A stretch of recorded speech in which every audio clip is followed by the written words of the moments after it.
I'm Carrie. And we are Paranormal Chicks. Episode 59. And we are fucking fine. That's literally your rhyme every time.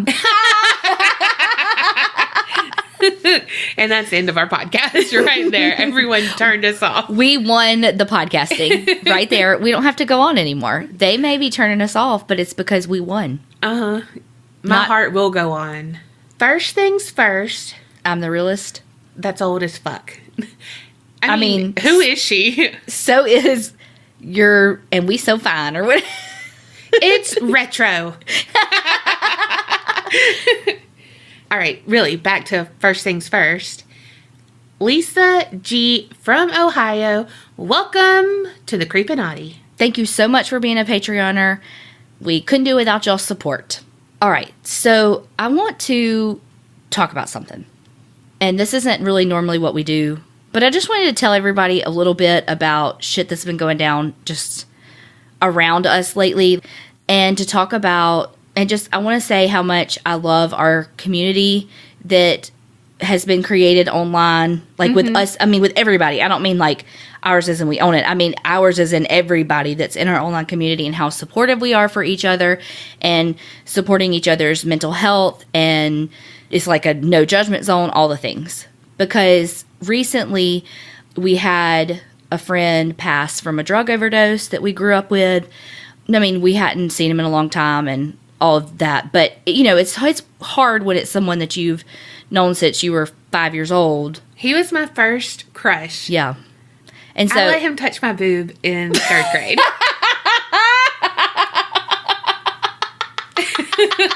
I mean, just being real. You know why? It was like Talk to the Hand or whatever. And it was like a badly drawn like cartoon or whatever on my shirt because, you know, I love the graphic tees. And the hand was like right there on my boob. And he like put his hand like, ooh, what is that? And I was like, okay. Oh my God. Because, you know, I didn't wear a bra then, but I needed to. Damn. Tiffany, you know. So we also had a friend of ours recently be the victim of a hate crime in which he was physically assaulted because he's part of the LGBTQ community. And so it's just been some heavy stuff that's happened. And I just feel like it's important to highlight not only the things that people are going through, but also the people who are the light in the times of this, and how important it is to take care of your mental and physical health and to support people who you love no matter anything. Yeah. Because it shouldn't even be said no matter anything, because it doesn't fucking matter.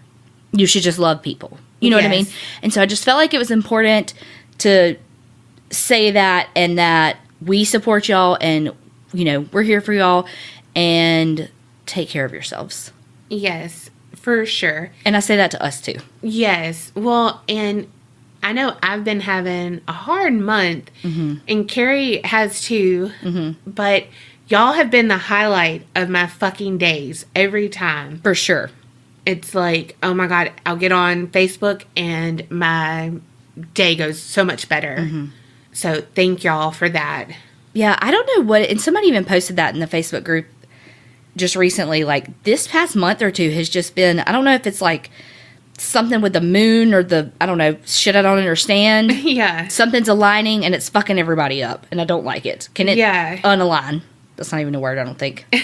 So I know that's pretty heavy. I mean, not that our whole podcast isn't heavy, but the beginning's not usually that heavy. But I felt like it was important for us to kind of take a minute and recognize the need for support for our friends and family, and standing up for what's right, but also taking care of yourself and seeking help when you need it. And again, that goes for us as well. Definitely. Because I have a doctor's appointment coming up, and I'm going to be like, bitch, you got to up my Zoloft. All right. Now that we're done with that heavy stuff, you want to go into the heavy stuff that they're actually here for? Yeah. It's just going to piss me the fuck off. Well, I feel like, don't they all? No. I've definitely had... Some get you extra lit. This one is. Okay. Pieces of it will. So you know how I love Real Housewives of all the counties and places. Oh, fuck. You doing Judice? No. Oh. They just stole money. I'm not into white-collar crime like that. I want the blood and guts. Recently, I was catching up on Real Housewives of Beverly Hills, which I love. One of my favorite casts. And Lisa Rinna's on that cast. Mm-hmm. And her mom came to visit. Her mom is 90 years old. Fuck. Fucking in better shape than I am. Like, she's amazing. Well, when they were recording that season that's airing now, it was right around the time of all the Brett Kavanaugh stuff and the beginning of the Me Too movement. And there was some discussion on the episode of who do they believe versus not believe, whatever. That's not what I'm getting into. I ain't touching that with a 10 fucking foot pole. But her mom was there when they started talking about all that. Well, the next morning, you know how they always, like, the next day, they, like, showed them, like, debriefing with their family kind of thing. And she and her mom were talking, and her mom was actually a victim of an assault by a coworker. Oh, fuck. So her mom told the story, and basically what went down was, her mom's name is Lois. Lois was invited by a coworker. He and his wife had just had a baby, and he was like, do you want to come to my house to see the new baby? And so she knew him and the wife, and so she's like, sure, you know, she gets in his car. And again, coworkers. Right. Well, instead of going to his house, he drives off into this, like, desolate area, and she's like, what the fuck? Where are you going? And he ends up pulling off on the side of the road, and is like, climbs on top of her, has a knife in one hand and a hammer in the other hand. What the fuck? And is trying to... Chisel her? No. Trying to rape her and then to kill her. What the fuck? Well, about this time, a military policeman was, like going around, whatever policemen do, and was like, wait, why are they... It was like 10 o'clock in the morning, and he was like, why are they coming down this isolated road? Like, they shouldn't be down here. Yeah. So he just, like, went up behind them to see what was going on. He got that good intuition. Mm-hmm. And so the coworker is trying to, like, hurry up and kill her. Oh, my gosh. He stabs her in the hand and hits her over the head twice with the hammer. What the fuck? And she ends up, like, scrambling, like, fighting him off and like scrambling. Spitfire. I know. And falling out, like, somehow falling out of the car. Well, he gets out to chase her, and the military policeman shoots him in the leg. Pew, pew. Yeah, just like that. And so they both survive, obviously. It's Lisa Rinna. This happened before Lisa Rinna was even born. Gosh. And so the man gets arrested and goes to jail. Well, on the episode of Real Housewives, Lisa said, you know, she didn't know what happened to her mom until she was 18. And she always just knew that her mom couldn't smell, had no sense of smell, and had, like, a metal plate in her head. And she said that, like, her mom told her when she was a kid that she had all of that because a kid hit her on the head with a hammer on the playground. Oh, my So it wasn't until she was, like, 18, you know. And so they were just talking about when women report versus don't report versus tell family members versus don't, you know, that kind of thing. And she's like, I was 18 before my mom even told me, and this guy went to jail. So after he attacked Lois, he was sentenced to 7 years in jail. Wow. Mm-hmm. So, also, can she use her hand? Well, I was just wondering, because, you know, my mama cut her ring finger on a Coke bottle, and that lady got that tangled up in my hair every time she did my hair. So he got 7 years in prison for, I think it was attempted murder and kidnapping. 7 fucking years. Wow. And so that was in 1960. Her coworker's name was David Carpenter, and he later became known as the Trailside Killer. Mm-hmm. So, David Carpenter was born in San Francisco. His father and his mother were both severe alcoholics. They both abused him.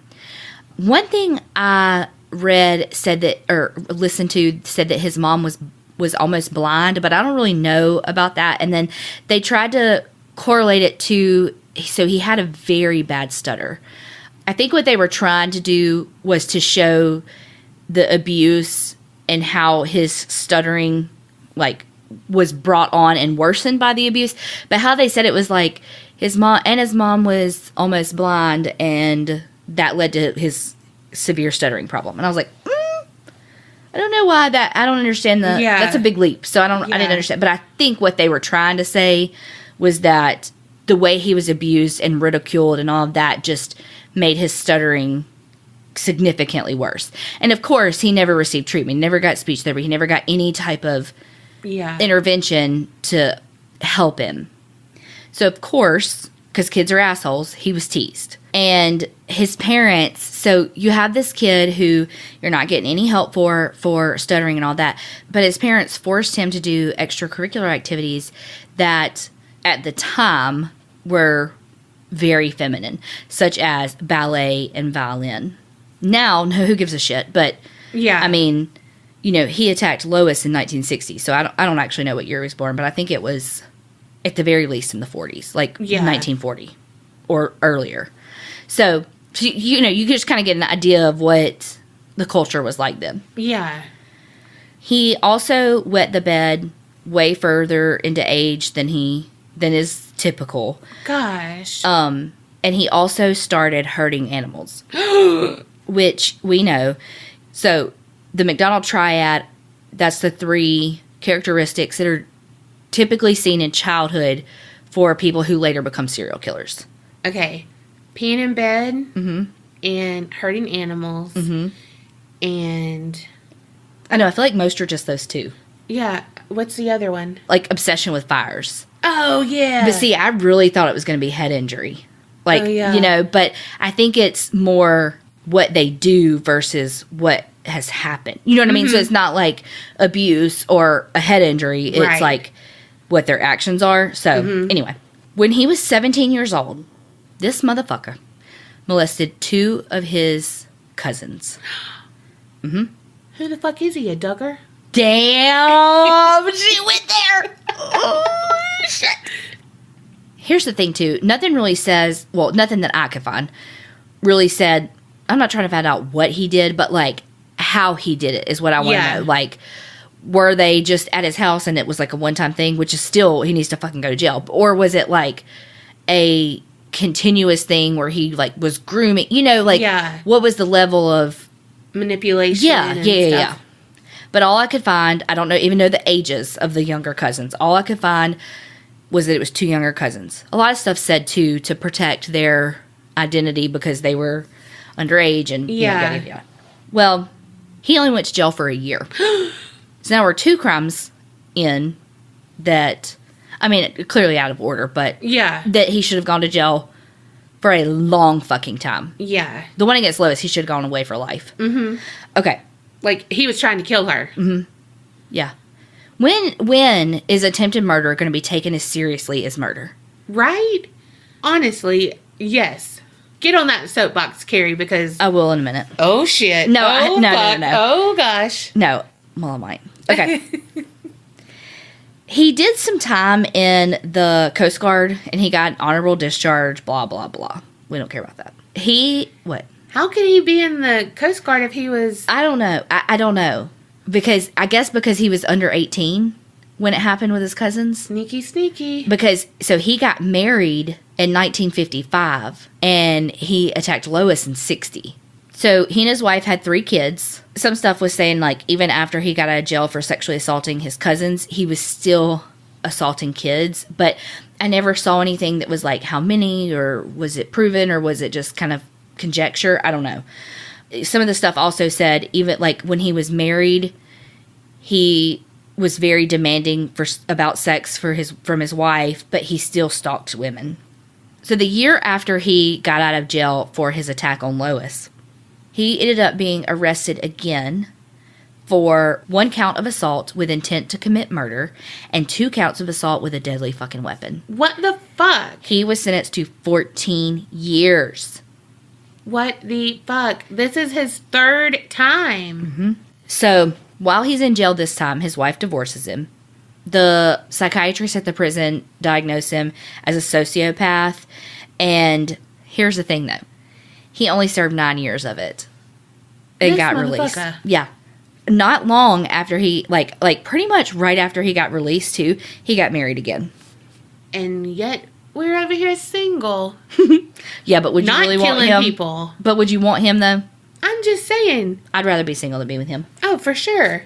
I'm saying this motherfucker, in his spare time because you know he's on the prowl all the time, mm-hmm. he's got someone, like, on the side. Mm-hmm. Why is it never enough? Right? But, I mean, not just for, like, sociopaths. Like, for people who have affairs and all of that. Yeah. Like, why is it never enough? Because it's not on the person that they're the cheat-y, you know? Yeah. Like, it's the cheater that's never satisfied. Mm-hmm. Why? I have no idea. I will not cheat on you. I will be like, we're through, bye, and then go with someone, but I ain't ever going to cheat on anyone. Mm-mm. If I'm in it, I'm in it, you know? Yeah. And also, I don't have any fucking time. I don't even have time for one dude, much less I thought you were going to say one dick. Like, I mean, that too. I mean, look, between full-time... I wish. No. Between full-time job, podcast, which is a full-time job, and the extra work on the weekends, I ain't got no fucking time to sleep, much less to have a little fuckboy. Right. Okay. His second marriage quickly ended, though. I wonder why. Mm-hmm. But, okay, so all in one day, he was in his car, and he hit a woman in her car so that he could, like, get her to get out and all of that. Oh. And so he tried to rape her. Then he succeeded and stabbed her. But she got away and was able to remember his license plate.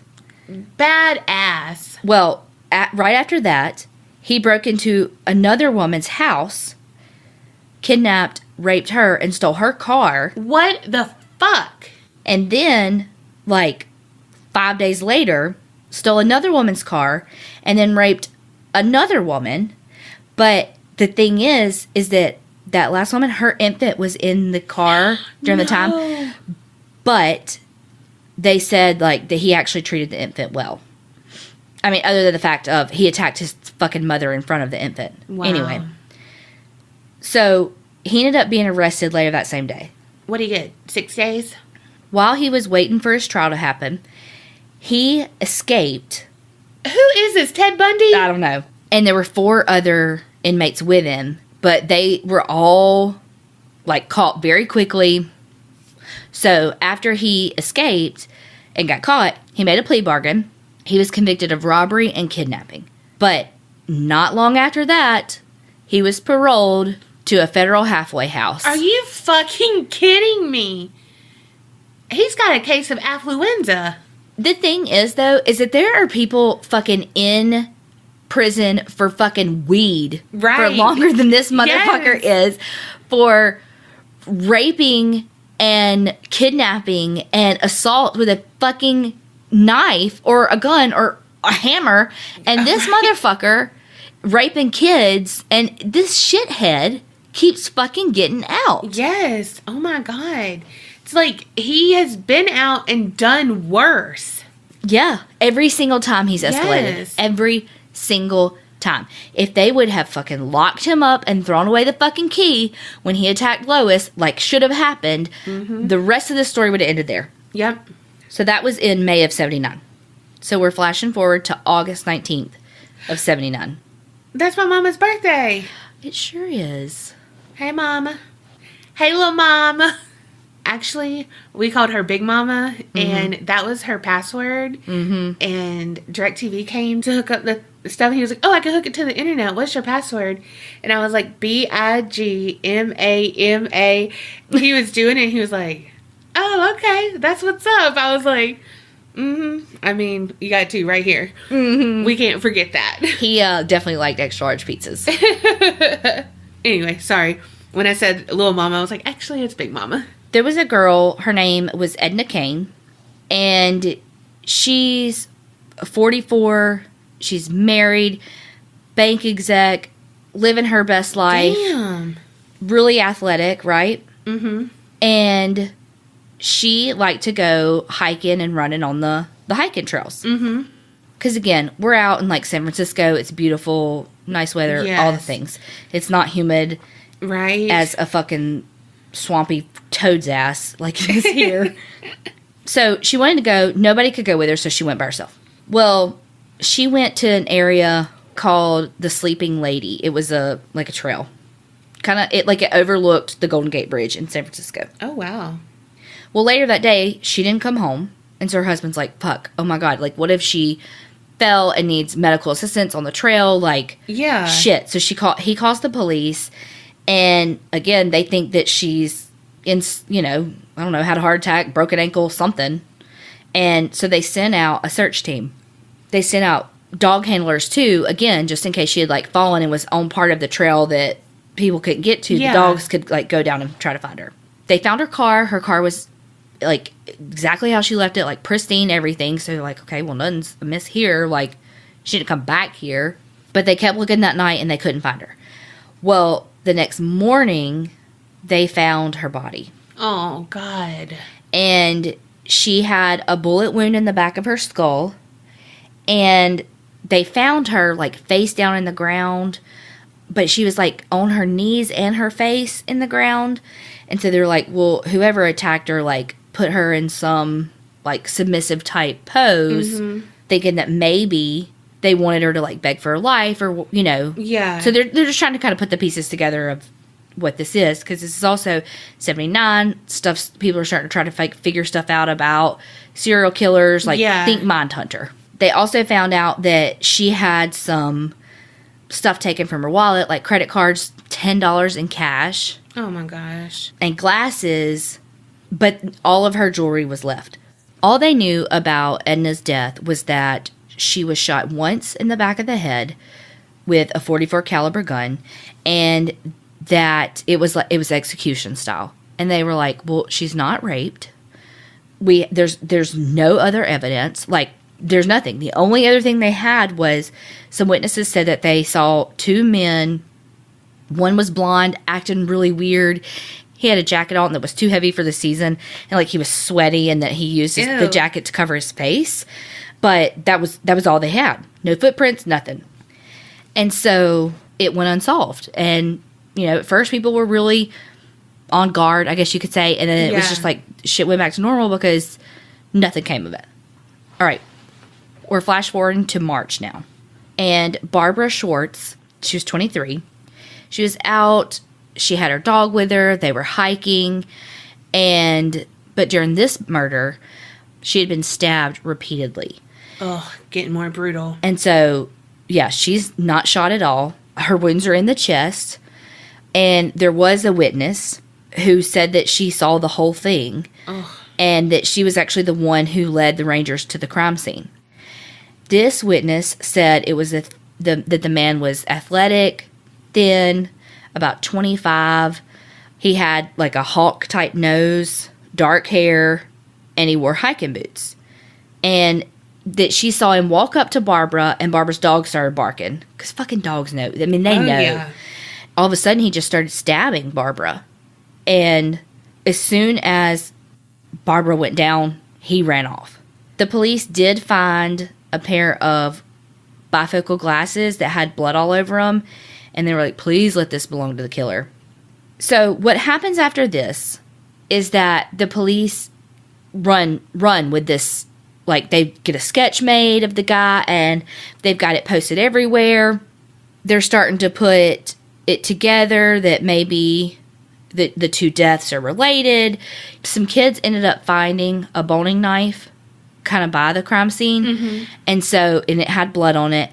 Well, so the police, like, went to see if that knife could lead to anything, but they couldn't. It was like from like a chain. Mm-hmm. And so it would be like trying to figure out who bought this at Walmart. Yeah. You know what I mean? And not knowing whatever. Back in the 70s. Right. Or I'm sorry, 80s. So also a TV reporter had touched it. Oh, shit. Bye-bye fucking fingerprints. Mm-hmm. They also found that the bifocals that they found were actually prison issue. Oh. And so they're like, who has recently gotten out of prison? Especially, who's gotten out of prison has sex crimes. And needs bifocals, too. And who resembles the witness's description? Hulk nose. Mm-hmm. Well, they didn't get shit from it. And so the FBI's getting involved, like, again, how I said, picture Mindhunter. Mm-hmm. John Douglas's first book, Mindhunter, talked about this case because he was involved in trying to, like, nail down the shit. There were 2 pretty close calls where there's a potential they could have caught who it actually was, but because they were going off of the wrong, like, the description that the eyewitness gave was not who it actually is. Oh, shit. And so it was completely fucked up. Like, it fucked everything up because that's what the police were going off of. And so, like... basically catfished. I mean, legit. And so, like, the police questioned a guy who had actually said that he had been attacked in an attack at a convenience store, but they didn't have access to the APB put out by another county and just, like, some of that stuff, so they couldn't put the pieces together, and then they didn't realize that there had been a robbery, just all these different things, like that they just couldn't, time of it, all that stuff. God, it was so disjointed back then. Yes. And then, the next day, a man went to Barbara Schwartz's eye doctor to get a new pair of glasses. These damn glasses! And here's the thing, though. The police questioned him about the prescription and stuff, but they didn't know anything about glasses being found at the scene. Oh my gosh. Plus, he didn't look anything like the picture. Yeah. So, go ahead. So now we're going into October. This is October 15th. At this time, people are really starting to get terrified, too, of the trails and, going out alone to hike and all of that. But there were, of course, some people that were like, it's fine, it's safe. Yeah. Don't worry about it. Well, Ann Alderson, she was 26 years old. She had been in the Peace Corps, and she was like, I want to go hiking. I'm going to go. Yeah, I mean, she's seen some shit, so. Mm-hmm. Ann is out living her best life, going on the trails and stuff. People like who worked in the park saw her sitting. There was like this 5,000 seat amphitheater, and she was the only one sitting in there, and she was just like sitting there watching the sunset and doing her thing. Like, and he even said, the caretaker was like, thought about telling her like she probably needs to go, like it's getting for safety kind of thing. And he was like, but I didn't want to disturb her. She was found. She had been shot with a .38 caliber pistol. It went through the right side of her head. But this time, it was different than all the others because she actually had been raped and then allowed to get dressed. Really? Yes. Blessed. She probably thought she was okay. Yeah. After she was killed, the killer took her right earring, or I guess it was missing. Oh my God, I thought you meant her ear. No. And then the killer propped her up, face up, like against a rock. Like laying her there, like her face against the rock. So, based on the way that Anne was positioned, they were like, okay, well, let's put these pieces together that she's related to Etta's death too, because, they're positioned very similarly. Yeah. Now we're moving on into November. So they're thinking, we hadn't had anybody die in a month. We're doing good, even though they have no idea who the fuck it is. Yeah. But then, all of a sudden, on one day, 4 bodies were found. Holy fuck. And it seemed like they had been killed in pairs. So one of them, Shauna May, she was supposed to meet some friends in one of the national parks to go hiking, November 28th. But this park was a little bit north of San Francisco, and so it wasn't really part of the parks that had been targeted. Yeah, already. Thank you. I couldn't think of the word. But when she didn't show up, her friends were like, oh, fuck, and, called police. It was 2 full days before they found her body. She had been tied up with picture frame wire. Damn. Mm-hmm. She was shot 3 times in the head. And then she also had been raped. She was completely nude. And her body had been pushed in this kind of shallow trench. And then right beside her, basically, was 22-year-old Diana O'Connell. Same thing. She was supposed to be hiking with friends, went missing. And like, okay, so when they were hiking, she and her friends, Diana, one was in front of her and one was behind her on the path, like a little ways ahead and a little ways behind. Yeah. They never saw her get taken. Oh my gosh. And never saw her, like, can you imagine? No. So both of the victims were laying pretty much together. I mean, like, they were basically touching. Wow. They were both face down. Diana had been shot once in the head, but they think that they were actually both shot about the same time because a hiker said that they heard 4 shots, like, mid-afternoon. So with the amount of times they were each shot, it stands to reason they were shot at the same time. Yeah. Their clothes were all, like, in a backpack right there, and then Diana had some underwear stuffed in her mouth. Oh. Diana was also strangled with the picture frame wire. And like I said, I think I already said that she was raped. So while they were, searching and all that, because these bodies had been found, that's when they found 2 more bodies that were like a half mile away. So the 2 bodies, one was Cynthia Moreland. She was only 18. Oh, fuck. And the other was Richard Stowers, and he was 19. And he was the first male victim. Yeah. So this pair had been reported missing since October 11th. And they were never found. They were engaged. And Rick was actually in the Coast Guard, and he was considered AWOL in the Coast Guard. Wow. I mean, because they were missing for over, like, 6 weeks, Yeah. So, actually, the autopsy, like, timeline-wise, they were killed a few days before Ann Alderson. Wow. Ballistics were starting to, like, put these murders together, too. So, they were getting more forensic evidence. Yeah. All right, remember how I said Douglas was all involved with the Mindhunter stuff, right? Mindhunter, like, I couldn't say shit. We don't cuss on this podcast. That's just nasty language. Okay. Well, at this time, the media dubbed it Trailside Killer. And, again, this was the new wave of the special profilers in the FBI. It was all new. And they were really starting to look at, like, victimology and all those Criminal Minds words. Yeah. Well, Douglas actually went to San Francisco to look at all the crime scene data. And so he developed a profile. And it was a little, I don't want to say controversial, but it was a little controversial because it was different than what the local psychologists had said. Because the local psychologists were like, oh, well, he's going to be super charming, like, very sophisticated, good looking, like, basically profiled Ted Bundy. Mm-hmm. Well, in their words. Yeah. And Douglas was like, well, he's going to be a local who's very familiar with the area. He's going to be shy, very reclusive, and he may have a speech impediment. Whoa. Mm-hmm.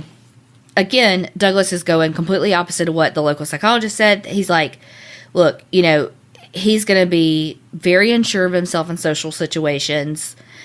Victims are not, like, the victimology is opportunity, not preference. Yeah. And that's so true about him being shy because he's in the woods. Mm-hmm. He knew that he was going to be kind of like a blue-collar guy that was intelligent. They said he's going to be white. He's going to have spent time in jail. They're like, he's always going to, like, be like a, quote, like a spider. Like, that's what's his quote. Like, he's going to approach from behind, surprise the victim, so that he can, like, be super aggressive and just overwhelm the victim. Douglas also said that he would have at least 2 of the McDonald triad. Wow. Yeah. And that, like, he thought that there would be some sort of stressor because it, like, he knew that the guy had committed sexual assaults, rapes before, but not killed. And then because he was so specific with the guy having the speech impediment, that the task force people were like, that's fucking bullshit. There's no way you could fucking know that. Like, how could you fucking know that? And basically he said that because he always approached them from behind, it was in secluded areas, he never pulled them from, like, a social situation. So he knew that there was something about him that caused him to be shy, so he, like, for some people it could be like a physical impairment, but because he was able to overpower the victim so well, he knew that it wasn't a physical handicap. And so he was like, there's got to be some other type of deficit. I hate to say deficit, but, other something that bothers him. But again, I think why some people were so like, well, what's the fucking point of this profiling bullshit? Because it doesn't offer a lead. Yeah. It just helps us be like, oh, we got a suspect. Does he fit this criteria? It might be him. Yeah. The police had created like a task force that they started like a, what's it when they have like code words? Like a secret ops? Yeah, I think it was like, oh, God dang it. I just watched this and it said what it was. I think it was something 555. Anyway, but where they were like, had all these people all these undercover officers and stuff staking out all these different hiking trails so that if some shit went down, they could be there like in an instant, right? Yeah. And catch the guy, block off all the exits for every single place in the county and catch him. Yeah. So they were ready. They had their plan. Well, on March 29th, 81, Ellen Marie Hansen and Stephen Hertel were going out on a hike. And while they're out hiking, a man came up to them.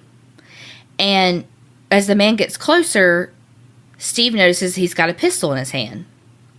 Well, he starts threatening them with a gun and tells them to let him rape Ellen. And she's like, abso-fucking-lutely not. And Steve's like... one, that wouldn't be rape. Right. Can you let me assault you? And, like, come on. Mm-hmm. Well, Steven's like, no, dude, like, just let us go. I'm assuming he did the whole, we won't tell anybody. Just let us fucking go. But the guy just lifted the gun and shot Ellen once in the head and once in the shoulder. Fuck. So Steve is like freaking out and is like scrambling trying to get away, and then he's shot. The bullet went through his neck, and then the man fled the area. Well, Steve didn't die.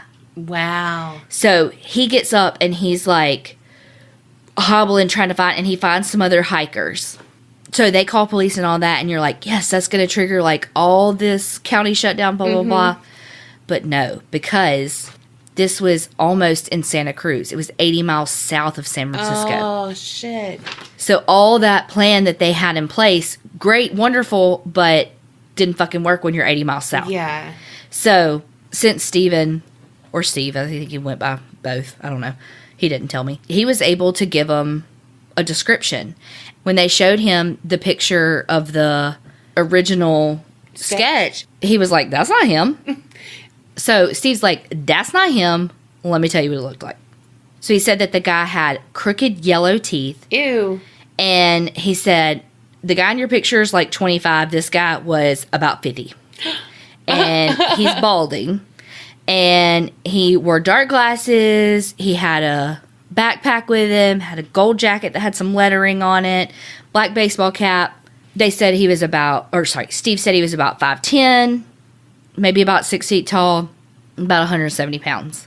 They had also found some other witnesses that were able to give descriptions, and again, completely different than the sketch that they had, but all the same that Steve had described. So they released the new sketch and was like, look, we got these men, from what I understood, they didn't say like, hey, our other sketch was wrong. They just were like, hey, here's another sketch about, another guy.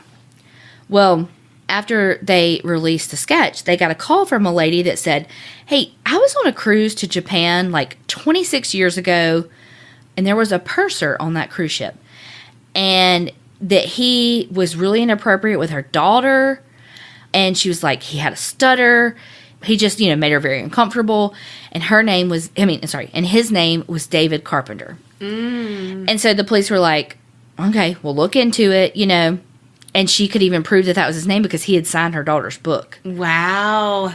He would have got away with it if it wasn't for that meddling kid.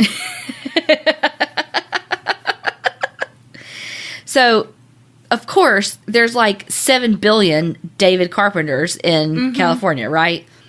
And so, they're trying to move forward, blah, blah, blah, blah. Well, if the last attack on Steve and the murder of Ellen was not the beginning of the end for old David boy, this was. So on May 2nd, Heather Skaggs told her boyfriend, she was like, okay, hey, I found this ad for a guy that's selling a car. I'm going to go check out the car. So she wrote David Carpenter down on a sheet and gave it, and a phone number, and gave it to her boyfriend. Was like, hey, I'm going to go do this. I'll be back later. Well, so a few hours later, when she hadn't come home, her boyfriend, Dan, was like, this is weird. And so since she'd actually given him David Carpenter's address too. So he went over to David's house and was like, hey, where is she? And he was like, David pretended like he never saw her. Mm-hmm. So now Dan, the boyfriend, is like, what the fuck? Calls the police and said like, hey, she never came back. He also said that David Carpenter had told Heather not to tell anybody where she was going and to bring $400 in cash for the car. It wasn't just like this random person. Like, she knew David Carpenter because she was a student where he taught people, like he had a degree in some computer typing something shit. And she had taken like a class from him. So it wasn't like he was this random person. It was like, hey, come along, don't tell anybody, and bring $400 cash. Like, it wasn't as sketch as it sounds. You know what I mean? Much like Lois. It was a coworker. There was no reason for her to not feel uncomfortable or to, second guess his motives. Well, through Heather's disappearance, though, the police are like, damn, this David Carpenter guy's coming up again. Yeah. Who the fuck is that? And so they're like, okay, this is too much of a fucking coincidence. We don't know shit about Heather yet because it's not like there's a body yet found or anything like that. She wasn't on a hiking trail. But let's check some police records, and they found David Carpenter's parole officer. So here's the thing. That when police looked originally for like inmates that had been released, David Carpenter didn't show up because it was all a technicality. Because, oh my God. Yeah, when he was released by California, it was to serve a federal sentence. And so technically, while he was free and knew not, he was in federal custody. And so, like, had that not happened, he might have been flagged and caught, like, much earlier. Well, so detectives interview him about Heather because they have a reason to interview him about Heather. She was supposed to go see him. And they're like, shit, he really does look just like this composite of the Trailside murderer. And so they do some more digging and realize that he is a sex offender many fucking times over. And so they start following him. Also, so when the police finally arrest him, this is just what a little piece of shit thing he is. When the agents told him, like, okay, you're under arrest, he was like, please don't hurt me. Like, he begged them. What the fuck? Okay, so is that what your fucking victim said to you before you killed them? Mm-hmm. Okay, fuckface. Okay, Ariel Castro. Mm-hmm. You know what? I hate a fucking pussy when they kill people and then it turns on them. They can't handle it. Yes, and I'm like, come on. I know. There was some other kind of circumstantial evidence, like he had a red Fiat with a bent tailpipe, and then one of the witnesses from one of the previous things had seen a guy running away and getting in a red car, and they thought it was a Fiat. This guy wants to be Ted Bundy. He does. Yeah. Like, he is so much, I don't know, just so. Well, so David Carpenter actually had another fucking fiance. What the fuck? And she told him that he had lost the gold jacket around the time of the Hanson murder. Well, he said it had been stolen. MC Hammer done stole my golden jacket. Mm-hmm. And I told him, can't touch this.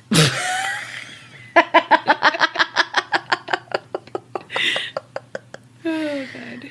So they put him in a lineup. Steve is like, that's him. Although, sidebar, one of the things I watched, it was like a little, ID type show about him. Mm-hmm. And it like showed, TV show Steve looking at a lineup, and it was a lineup of 3 people. Oh, fuck. And it was like none of them looked the same. It was like the guy David, and then like, I don't know, literally they were all polar opposites. Like it should have been a black man and an Asian man with it. Like it was I was about to say that. It should have been a walked into a bar joke. Mm-hmm. You know what I mean? It was ridiculous how much they did not look alike. Wow. Okay. Lots of stuff with the trial and he pleading innocent. He ended up being convicted for the deaths of Richard Stowers, Cynthia Moreland, Shauna May, Diane O'Connell, Ann Alderson, and Mary Frances Bennett. They're, quote, suspected of Barbara Schwartz, which, remember, she was the one that was stabbed, and then Etta Kane, she was the .44 caliber. So everybody else was the, what did I say, 36 caliber. So they are really think that it's him. Like, they're like, it's him, but he's already been convicted of like 6 or 7 people, and so... Yeah. Well, then he was also convicted for killing Ellen Marie Hansen and Heather Skaggs, but those were actually overturned later because a member of the jury had unlawfully referred to his prior conviction during their discussion.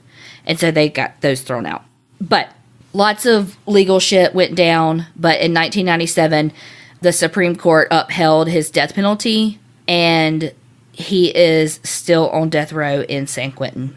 Wow. And he's like the oldest inmate there. Holy fuck. I think he's 80 now. Yeah. So that is the Trailside Killer. Wow. Well, yeah. I would never be one of his victims because I know my ass ain't outside. I know. You know, well, I'm outside, but I'm either at the beach or the pool or on a boat. If you got a boat, hit me up. No. I'm very rarely on a boat, but I love them. So, yeah. Crazy. Yeah, that one. Damn. Like, just think about so many victims that should have never fucking happened. Yeah. If he would have been convicted like it should be. For fucking attempted murder. Right. Golly. There is no reason that someone who buys or sells or does drugs should go to prison for longer than someone who tries to kill somebody. Exactly. Okay. Ready for your story? I don't think you are. Uh-oh. So I was looking around on Reddit doing a deep dive on shit that will probably get me on a watch list. You're not already on one? Well, maybe I am. I mean, all the cool kids are. Facebook has me ad matched to everything. Oh my God, I know. Well, I came across a post and it was like really interesting. So I was like, I'm going to talk about this. On January 9th, 2016, a man named Danny posted on a thread on the Paranormal subreddit.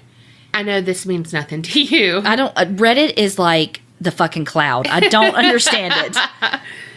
I mean, I'm really not illiterate with technology, but Reddit and the cloud are two things I just don't fucking understand. The cloud, I have no idea. No, look, unless you invented the cloud, you don't understand what the fuck it is, where it is, how you get shit off of it or on it. Right. What your fucking password is to the damn cloud. And nobody fucking know. Oh my gosh. Now, Reddit, I still don't understand all the way, but I can get lost in it because it's so interesting. Well, one time I downloaded the app and I don't delete. Well, in his thread, he asked for help about a potential haunting. He said one weekend earlier, him and his friend went hiking in the Catskills in New York and found this really creepy statue, and it was in a cave. And it was off a trail, not like, oh, there's a cave, let me go see it. It's, hey, let's go wander up in here. And then, it's, you're just fucking around. And then, oh, cool, there's a cave. Yeah. Let's go explore. We would never do that. No. Why are all these people fucking hiking today? I know. Like, Netflix. It's saving lives one couch at a time. Meanwhile, heart disease. Yeah, I was going to say. I mean, it's killing you too, but I mean...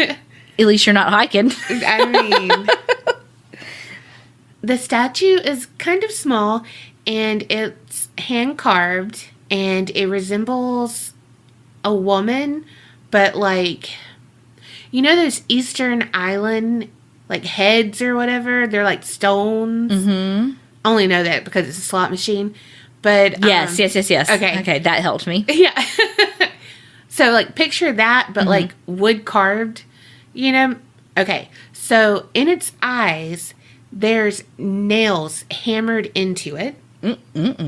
And there's a noose around its neck. That sounds like some even harder core fucking voodoo doll shit, because it's, what'd you say, it's concrete? What'd you say it's made of? Wood. Oh, okay, never mind. Well, either way, it sounds like some voodoo doll shit. Yeah, so it looks like it might be old, and beside it, there looked like there had been a fire at some point, so someone was in this cave at some point. So Danny, he was like, this statue wigged me the fuck out. But his buddy was like, I'm going to take it home. This is cool. No. And this area, people say that there's devil worshippers that go out there and sacrifice animals and do their spells and shit. People talk. But if that is what the, word on the trail is. Yeah. I mean, if I found something with nails in its eyes, I wouldn't be like, oh, let me take that home. Also, we know that not all devil worshippers are what is being described here. Oh, yeah. We're not, we know. Yeah, that's why I said, like, word on the trail. Yeah. But it doesn't matter if they said, I don't even know, like, evangelical Christians are in this spot. But they're sacrificing animals before Passover or some shit. Yeah, we'd still be like, Yeah, no. And if I found a carved statue that looked kind of like Jesus, I wouldn't be like, oh, let me go take this home. I'd be like, no, you stay right here, baby Jesus. You up in that cave. Roll that rock away. I don't know why they put you back in there, but I'm going to leave you. You heard let sleeping dogs lie? Let fucking sleeping ghosts lie. Okay. Whew. All right. So he said a couple of days later, his friend calls him and is like, look, I think the statue's haunted. Well, duh. Because it keeps moving from its spot. And he keeps smelling weird stuff. He says he can't sleep at night because the banging on the walls keeps him up. And he said last night... In the story? Yeah, in the story. Last night, someone knocked on his door, but no one was there when he opened the door, and so he was, like, super weirded out. So he's like, oh my God, I have a ghost because of the statue. And so Danny's like, it might be a coincidence, but he believes all this. This is why he said, don't move the statue. But he's like, maybe, he's worked up about it, and this really isn't all happening. Yeah. Whatever. But his friend acted really scared, and he never has really done that before. And so Danny wrote this and was like, before we set this on fire, I wanted to see if anyone knows what it is. Have you ever had anything like this or a statue causing ghosts? So then Danny edits the post, and he said that his friend showed up at like 11:30, and he's out of his mind fucking scared. He's never seen him like this before, so it's freaking Danny out. And so he's like, all right, I'm going to write this all out. It's probably going to have a lot of typos and lots of whatever, but I've got to get this out because he told me a whole fuck ton. Okay. I mean, I feel like you could just right-click and fix the typos, but I mean, okay. Paula Gertrude. Look, that's a voice-o. Voice-o? That is not a typo. Oh, God. That is so funny. No, I totally get it. When I'm trying to fix shit, I'm like, wait, what was I going to say after that? I had a really good thing I was Look, just type it all out and then just go back and right-click. True, I mean, I get like the autocorrects and like the on instead of one. Like that shit's not going to be caught. But, I mean, come on. This is why you can't do Reddit. But he says, long story short, he's sleeping over because there's something in his house. So he kind of reiterated that they found the statue on Sunday. So he said that the knocking and the banging, that was bad enough. But by Wednesday, he started waking up in the middle of the night feeling like someone was watching him. This kept happening throughout the week. And every time he'd wake up, he would smell a really strong scent like pond water. Oh. So Danny's like, my friend doesn't believe in the paranormal and everything, so he is just like, whatever, it's weird, but okay. Clearly he's not if he's coming flipping the fuck out and sleeping at your house. Well, this is him hashing out what happened before. Okay. I gave you the long story short. Okay. This is a long story. Long. Okay. Yeah. So he ignored it for a few days, but then the statue moved from his desk into his living room. Mm-mm. And then he said every night since Thursday, it's moved into a different room than where he left it. He thought his dog was moving it because it smelled, you know? And he was like, but my dog won't go anywhere near it. And she's actually peed in the house 3 times, and she hasn't done that in for fucking ever. Yeah. Because, again, dogs know what's up. Uh-huh. So do cats. Yeah. Much as I don't like them. They always do. So he got that knock on his door at 3 a.m. No one was there. His motion lights did not turn on. There were no cars in his driveway, like dead silence, nothing. But he said when he opened that door, he knew he made a big mistake. He said he got the overwhelming feeling, I shouldn't have opened this door. So Danny is like, all right, at this point, I have no reason to not believe him because he's taken it way too far for it to be a joke now. Mm-hmm. And when he called Danny, he sounded really fucking scared. So he's like, look, I'm going to burn this fucking statue. I don't want it. And so that's when Danny was like, hold the phone. Don't fucking burn it, dude. I even know that. Anyway, he stays up all night, then decided, I'm going to go to the movies, take my mind off of it, just chillax. When he got home, he felt like everything was fine. So he's like, all right, I'm finally going to go to fucking bed. And this is where it gets super fucked up. That's what Danny says. I like this Danny character. It has a little fanfare to it. Mm-hmm. A little fuckery, if you will. He said that when he woke up, it wasn't until like 10 in the morning because, again, he hadn't slept. Mm-hmm. But it was because his dog was barking like crazy. He said that pond water smell was so strong. And when he went out into his hallway, he saw all of these muddy footprints everywhere. Not like shoe prints, but barefoot. No. Mm-hmm. All of his doors and windows were locked because, again, that phantom knocking, he's like, oh no, nothing's getting in here besides when I open the door. But, you know, so, He said there's no fucking way anyone could have gotten inside. When he started to go near the footprints, he heard someone breathing close to his ear, and it was like Darth Vader kind of breathing. So that's when he pieced the fuck out, and he's over at Danny's house, and he brought his dog too. I was just about to say, he better fucking brought his dog. So Danny again is updating on the Reddit thing because people are, you know, commenting and stuff. And so he's like, look, I've never seen my friend so scared. He, one point, started crying when he was telling me about the breathing. I have no fucking clue what to do. Like, again, it's way too far for it to be a joke. Like, it's not funny. It's, you know, like, dude, this has been fucking days, you know? So he wants to go to the house, get the statue, and then take it back to the cave or burn it, throw it away. He doesn't want it in his house. But he didn't want to do it at night because, you know, I mean, we all know. Shit's nocturnal. So over the next several hours, the post received dozens of responses, and a lot of them had different advice.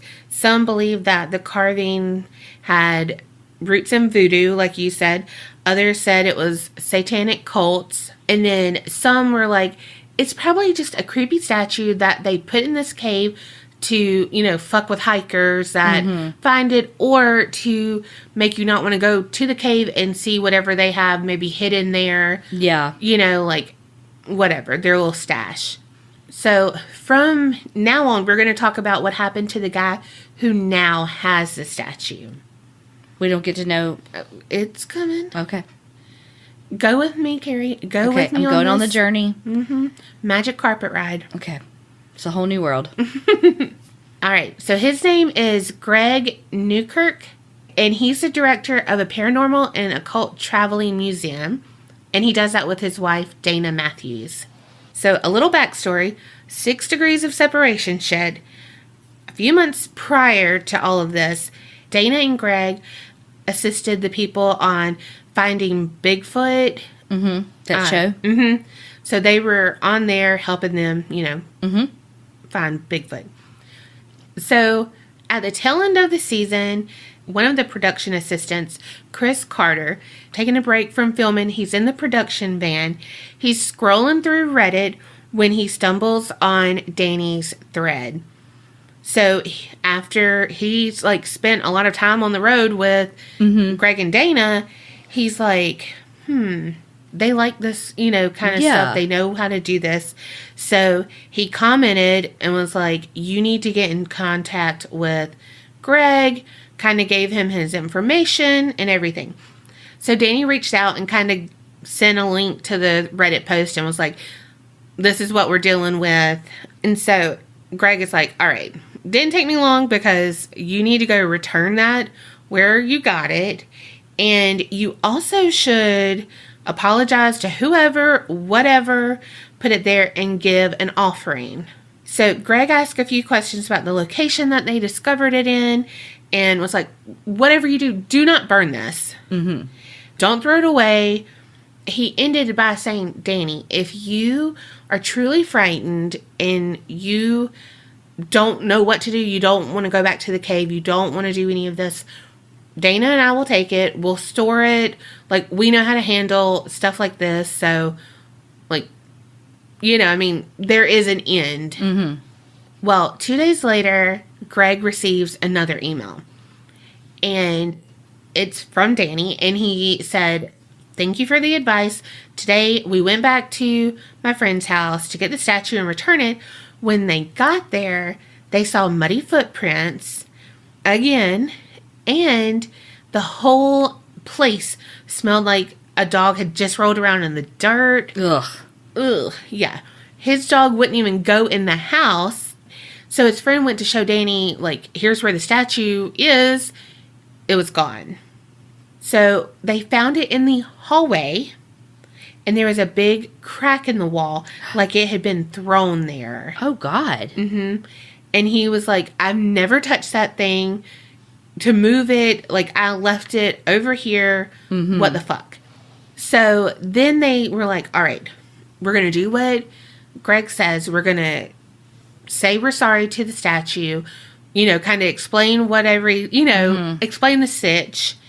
And at this point, they kind of were overwhelmed with the feeling that they should not go back to the cave or anything, just get rid of this. Mm-hmm. Well, when they were standing in the hallway talking about this, his dog started barking like crazy outside. Well, when they went to see what was going on, they both saw a woman standing in the dark corner of his living room. She was totally naked, really old, and dripping with water. Oh, my God. Mm-hmm. And her eyes sort of glowed in the dark. She was hunched over near his shelves, and they both freaked the fuck out, ran outside. Which, yeah, I would have too. Mm-hmm. And he said this was the middle of the day. What the fuck? Yeah.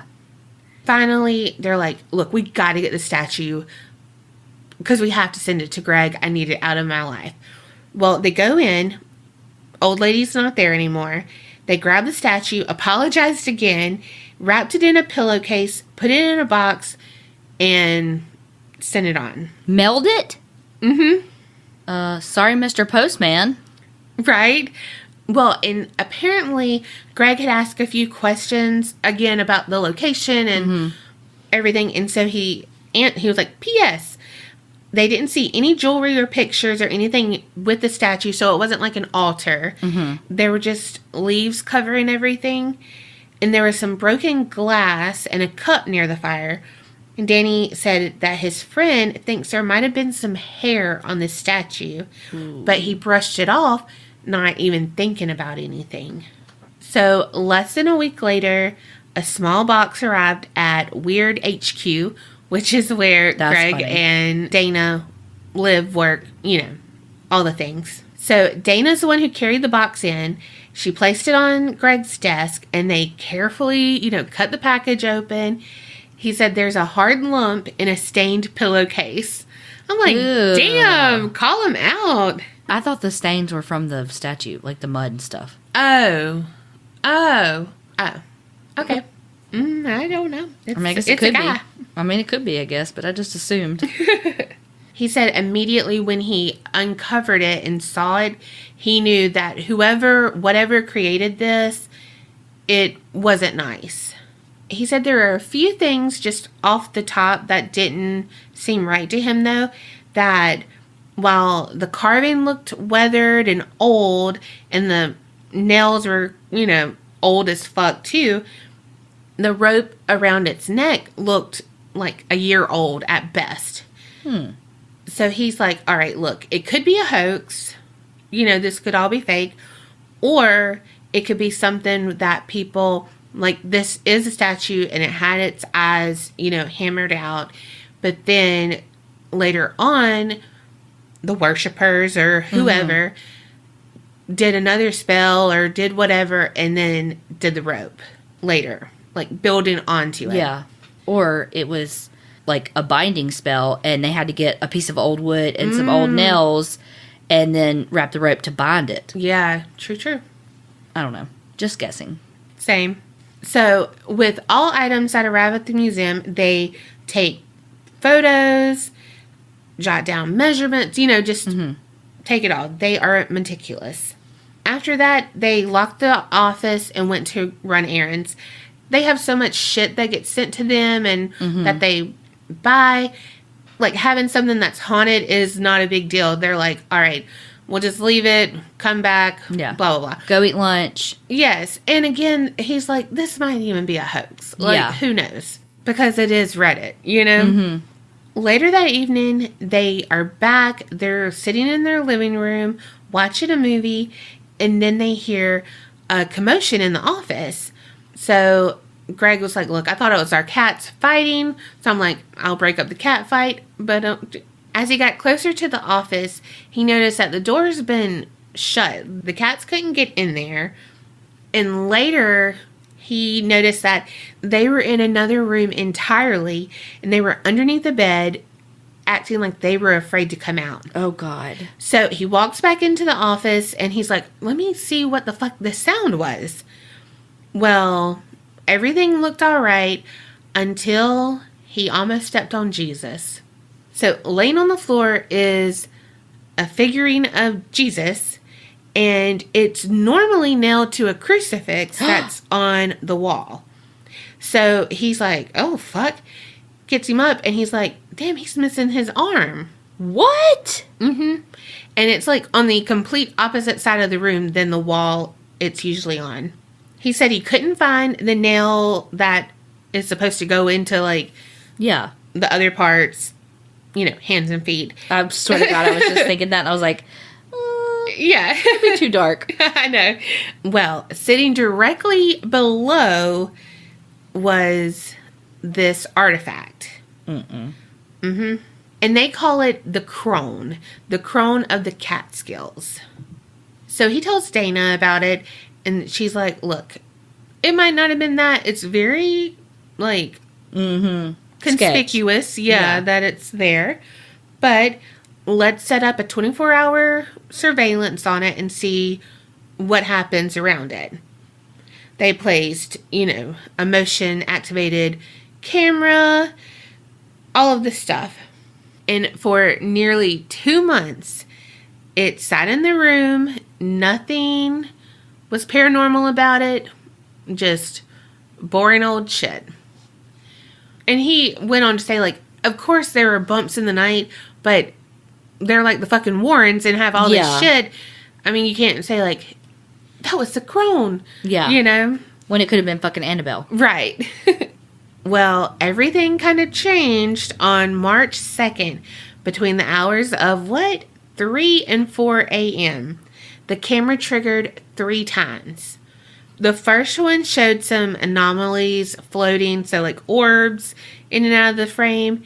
Those orbs had its own light source, which was weird because there was no light in there. But they looked frame by frame by frame at when it was triggered, and they noticed that the crone had moved ever so slightly on its own. And then shit got stranger. Several weeks later, Dana called Greg into the living room and was like, why the fuck did you stand on the couch? Like, were you reaching for something? Like, what? And it was a wet footprint. Oh, God. She's back. And guess what else? The smell of pond water. Blech. Yeah, he said it stayed for days. And every time they could smell it, they had this intense feeling of dread and paranoia. And Greg said there was an undeniable sense that something was with us, just waiting for the right moment to reveal itself. Dun dun dun. Well, that was real happy. Dun dun dun. Better. All right, fast forward one evening. They're in the middle of a TV show, which is a paranormal show. And the smell of pond water got so fucking bad, they could not stand it. And so Greg is like, fuck this. Sometimes haunted objects are like children. They throw a fucking tantrum and you got to set them straight. So he storms into the office, grabs the crone, slammed it onto the coffee table. Greg and Dana explained they're happy to give the crone a home here, but this was their house and they had rules. And so he said this is a conversation that he has to have with all the objects at some point, and it tends to work. He told it, look, no pond water smell after 8 p.m. No knocking on the walls after 9. Mm-hmm. We have a bedtime around here. Right. Clean up after yourself. He basically said, look, if we left you with the hikers, you'd probably be burned in garbage somewhere, whatever. But you're in this house. You're welcome here. But if you don't respect the situation, you're going in the fucking box. Mm-hmm. And so, you know, the box is like solitary confinement. Mm-hmm. As soon as he uttered those words, Dana sprang up from the couch and was like, what is that sound? It's rushing water. Like, what the fuck? And he said that they had dealt with a broken pipe recently. And so he was like, the sound of water freaks us the fuck out because, you know, it's not fucking cheap. Mm-hmm. Well, they rushed toward the sound, but when they got to the hallway close to it, it stopped. There was no water, but behind them, back in the living room, they could hear the dull thud of something hitting the floor. The crone had managed to roll off the coffee table and under their TV stand. Damn. So Greg bent down to get it, and as he is about to stand because he got it, Dana yells out, rushes, and like when he looks up at her, she's propping the television up with both hands because it had nearly fallen on his fucking head. Oh my God. He said they both kind of looked at each other like, what the fuck? Yeah. At that moment, 3 loud knocks were heard on the living room walls, and he said it rattled the picture frames. It was so hard. It made the light bulbs flicker. Shit. And so he said, in the box you fucking go. Damn. Mm-hmm. And so he said that evening, the crone is one of those objects that is going to be stored in the box. It's not going to have, you know, its own little place on the shelf. Mm-hmm. No. And they're going to travel with it because he does want to educate people and all of that. And, I mean, that's how they make their money. But he was like, it's going to be a look, don't touch artifact, and we're going to have it in the box most of the time. Well, almost immediately, people began to experience strange symptoms around the object. The most common was burning sensation of the eyes. And everyone had that overwhelming fear and anxiety. It became almost unbearable when they would unlock the padlock. Why would they ever unlock the padlock then? So people can feel fear and pay the money. Duh. That's dumb. That's not dumb, that's business. Marcus Lemonis would do it on the profit. Well, here's the thing, though. They're not going to fucking take it out, so... Yeah. I mean, it's just like fucking spending 4 hours watching Dybbuk Douche not open the Dybbuk Douche box. They take it out more than he does. I'm just saying, though. Look, Greg and Dana should not be compared to Dybbuk Douche. Now, you know he's back to your bedazzled boo. Only on Saturdays. So they've had psychics and sensitives come to their shows, and their reactions are stronger when it's the crone rather than any other object. Some believe that it is a curse intended to bind and kill an unlucky victim.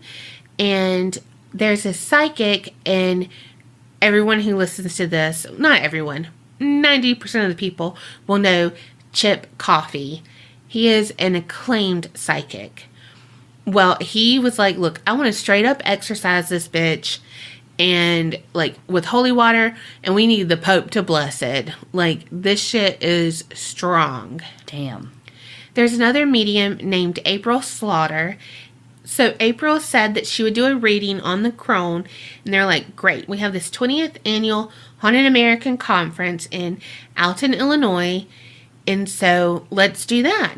From the reading, she gathered that whatever is attached to the crone is an it, not a she.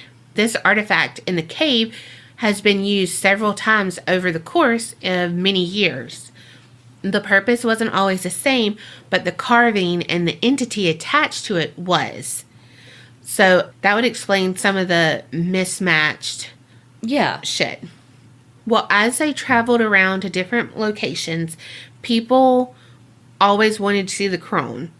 And a lot of them said that they had the musty smell right when they got close. And then they would have that creepy feeling that something was behind them. And some even captured some photographs that show that it moved.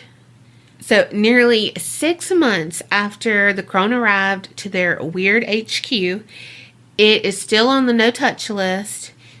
It is still sealed with the padlock case. That they just unlock every so often? I mean, maybe it's a clear case, like Robert the Doll's in. Yeah, but I just don't understand why they just... Let me just click the padlock. So he said the biggest mystery still is what is its intended purpose? Because he said, with paranormal, intention is everything. If you go into a haunted location and you're like, oh my God, it's going to be so scary. It's like, I'm going to have this aggressive ghost and all of this. You'll probably have one because that's your intention.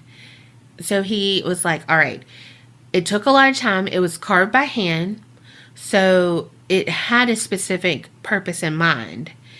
And he said, just think about this.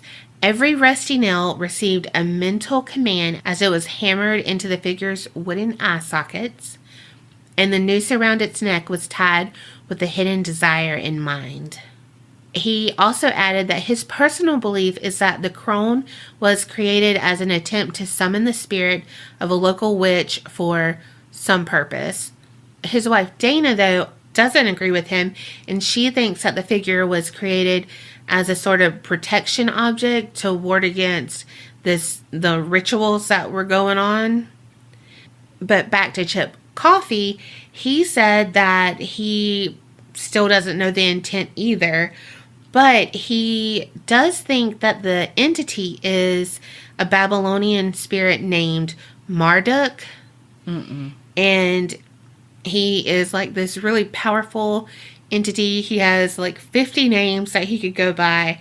And what's interesting is that Marduk is usually associated with water. So Greg reached out to Danny several times after this because he wanted to know the exact location so they could go and just see if anything's there. Well, Danny used a throwaway. He didn't want his name attached, like, you know, Danny Phantom up there. And so he put, like, wigged wigged hyper throwaway. Like, you know, so people know, like, yeah, if you look at it, you might be like, he doesn't have any upvotes. He's lying, but like, no, it's because of this. So he couldn't get Danny. And so he's like, cool. So they had that 24/7 live feed that was doing a surveillance of the crone. Well, you could view that from your computer. So it would have like hundreds of people watching this just to see if anything happened. Well, there was electromagnetic fluctuations, light anomalies, and the feeling of uneasiness of the people who were viewing it. They also said that while they were viewing it, some viewers had power outages, electric equipment failures, and burning eyes. Nope. And all of a sudden, a pond-like scent. How is that thing powerful enough to go all those places that all those people watching? Fake. Which I don't know, but that's really powerful. If I wake up to a fucking pond smell tonight. Well, I mean, that's basically what TV does. Just saying. It's not fucking Wonka vision. It's not sending a pond smell. But it plays tricks on your mind. Just like the magicians when they're like, pick a card and like it was interactive. Do you remember that? Like on their specials, it'd be like, I can show you what you picked, and like you would pick it, and like, you know, like double this by your birthday, blah blah blah, and it would equal out to be the thing. Like that's the same thing, and you're like, whoa, yeah, that's it. And again, if you are intending to be like, okay, this is gonna get here, and blah blah blah. True. So near the end of their little surveillance thing, they were like, all right, let's get some experiments. What do you want to see us do with the crone? Well, some wanted them to use the voodoo coffin nail, some wanted holy water, and some wanted a crucifix as trigger objects. The voodoo coffin nail comes from a piece often used in real-life voodoo rituals, and he said for years, magic practitioners would use coffin nails to punish their enemies. They would pull the nails of poor souls who met their ends in terrible fashions.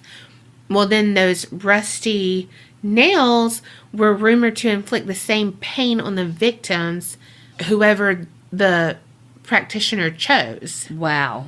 Yeah. So they had all of that. Well, on the crone's last night of the 24-hour watch, the crone appeared to flick the nail away. Yes. Then on July 6, 2016, Greg woke up to a chilling message that was sent to the Facebook page. Well, the message was from a regular of the live feed chat, and she said that she could no longer view the live feeds when the crone, or the idol of nightmares, which is a cursed voodoo statue that causes terrible dreams if you look at it. I don't need any help with that. She was like, look, if they're on display, I cannot look at this because I had an entity come to me in my sleep and deliver a message. Nope. This is what she said. I have stayed up and watched your live events and your items being streamed for the past month. I'm a former massage therapist with training in Reiki. Once I started my training, I really started to see and feel the paranormal. Well, after last night's live feed, I stayed up to wish Billy a hello, which that's what the idol of nightmares is called. Okay. Well, around 4:40-ish in the morning, she woke up to the weight of someone sitting on her back. No. So she said, I figured it was our 2-year-old daughter. So she's like, this is how heavy it was. Like, I thought it was legit my daughter. When she moved, she actually felt leg-like limbs extend and slide off of her. No. She said her whole body was flushed with heat and broke out into goosebumps. And at the same time, sweat. She said moments later, there was a loud bang followed by her 2 dogs running to the living room from the beds in their laundry room. The worst part is, prior to waking up, she was dreaming that a woman was whispering into my ear that Greg has swallowed the missing crucifix nails. That she dropped them in his mouth while he was sleeping, and that's why she wrote to him, because she's like, look, I'm taking everything with a grain of salt, but this is just what I've experienced, and so... like, I want you to know, but I gotta back off because, like, I got a daughter, like, this is too much. It's just going down. Can't do it.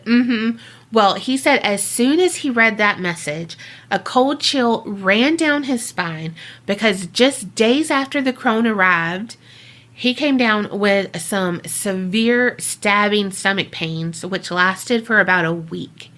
And he said the piercing pain was enough to make him consider a hospital visit. But he never thought about it being tied to the crone's arrival. Yeah. But that is crazy. So he said that they bring the crone to all of their events. And he likes to get the information from the people. Like, what are your gut feelings? Yeah. All of this to try to understand it more. Because they still don't know who the entity attached is for sure. And so he's like, I want to know, and if I get more information from other people, this will help me. So he said that even though they haven't met the entity and things did calm down, every so often the scent of pond water fills the air. I mean, like, could it be any other type of water? That's disgusting. Right? Blech. You know what that reminds me of? Elisa Lamb and that dark water. So we will have the videos where you can see the crone moving. Oh, I don't know if I want to watch it. The pictures, because it is scary looking. And I got a lot of this from Reddit, of course, and the website Week in Weird, because Greg wrote a whole long article about it. So I use that a lot. But that is the crone of the Catskills. So Danny Boy just fucking appeared? He was like, boy, bye. Well, even if all that stuff from him isn't real, they still are experiencing it. Yeah. Damn. I don't know if I want to look. You want to look? No, I really don't think I do. I mean, like, I want to know what it looks like, but then again, I really don't. But I told you I think it's binding something. I mean, obviously. I feel like that's, like, Which Spirit 101. Yeah. I mean, everyone watched The Craft. True. I bind you, blah, blah, blah. That's all I remember them saying. Oh, shit. I mean. Look, I always know words to stuff. Well, that was really good. I really liked that one. Yay! I have wanted to do a haunted object again, but then, like, couldn't find one that I really wanted. I mean, it takes a lot to go after the Dybbuk box. I know, right? Yeah, I really like that. That was good. Awesome. I mean, here's what I can say. Number one, what I learned is don't go hiking. No. Because it ain't ever going to be good. You either going to die, you going to find a dead body, or you going to find a fucking haunted shit. I mean, don't go chasing hiking trails. Or waterfalls. Yep, or waterfalls. TLC taught us that. I mean, stick to the places you're used to. I mean, back porch, living room, bathroom, bedroom. Well, the other thing I learned is mind your fucking business, Danny Boy and friend. And don't be getting shit that's not fucking yours. Look at all the shit you cause because you can just let fucking good enough stay well. Or what's the saying? What? You know what I mean? Well enough stay good. Well enough alone? Well, yeah, you couldn't leave well enough. I was like, well enough stay good? Yeah, you couldn't leave well enough alone. And so you done fucked up everybody. Well, also, if you think about it, if they found that statue and it had all those leaves around it and stuff, they picked it up, and what if there was like an arm underneath it or whatever, and that could be a crime scene, and you touch the statue and shit. Like, when you in a cave, when you are off of a trail, don't just willy-nilly pick down. One, there could be a snake. Two, there could be a roach. Spider. Why do you have to say that word? All of the nasty. Mouse. Okay. Too much. This is why I stay inside. Even though they come inside, oh my God. Well, there could be all those things. So leave people's shit alone. Yes. And the other thing that I learned, that I didn't really learn this. I feel like I already knew this. But we need to do, like, I don't know what we need to do, but we need to do something about these stupid-ass laws where people who are committing these horrific, violent crimes are getting out of jail.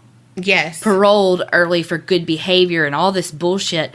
And then you've got, again, people with these non-violent offenses that are staying in longer than them. And I mean, and I'm not trying to be like blah, blah, blah about drugs, because I know that's always my example, but that's just because it's an easy example. But all of these non-violent offenders are staying in for all this time. And then you've got these fuckers like old David, who's getting out after 7 years when he tried to kill somebody. Yes. He kidnapped them, tried to rape her, and tried to kill her.